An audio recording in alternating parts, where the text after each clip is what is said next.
Hello, everyone. Many of my ally friends have reached out to me to ask how they can help. How can they be effective in this time? Some feel stuck and don't know what to do and what to say to make things better. Here are a few things that I would recommend if you are an ally. And for a clarification on a definition, an ally is somebody that does not look like the people being subjected to injustice, but you are still committed to using your position, committed to using your privilege to fight for justice alongside those people that are directly affected by those injustices. The first thing I would say is be an amplifier. Recognize that we are not in the same place in this battle against racism. Black people have experienced and continue to live with the evils of explicit and implicit racism. Therefore, it is important to allow us to lead conversations. Even though you may not have first hand experience with these acts of injustice, you can amplify the stories. You can amplify the personalized experiences of Black people. You can amplify their cries for justice in your particular spheres of influence. Ask meaningful questions and be a good listener. There are a few questions that I typically appreciate from people that are offering support. These questions are: can you help me understand how you are feeling? What is most important to you? How can I best support you? And in what ways can I follow up with you?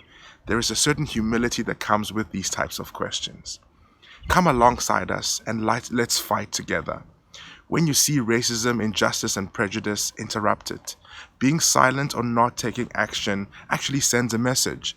I recognize it may not be comfortable, you may feel fearful, and if this is you, then seek out resources ahead of time that will help you with these difficult and often courageous conversations. Remember that you are responsible for you.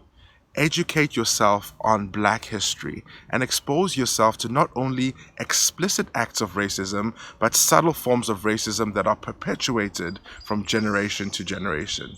Take charge of your learning and don't rely solely on the Black community to educate you. If you are white, learn how to recognize your privilege. There are numerous resources that will enable you to take this personal audit. Avoid being defensive. Defensiveness occurs when individuals wish to distance themselves from blame, shame, guilt, and carrying the responsibility of people feeling marginalized or discriminated against. People that are defensive spend their efforts on self protection and self preservation rather than acknowledging and solving the problem, in this case, the problem of racism. Don't let the fear of making a mistake prevent you from acting. Our society tends to value and celebrate perfectionism. The desire to do the right thing at the right time may keep you from acting and not taking action. It won't look perfect. You may make mistakes, but give yourself grace. Learn from those mistakes and keep fighting with us.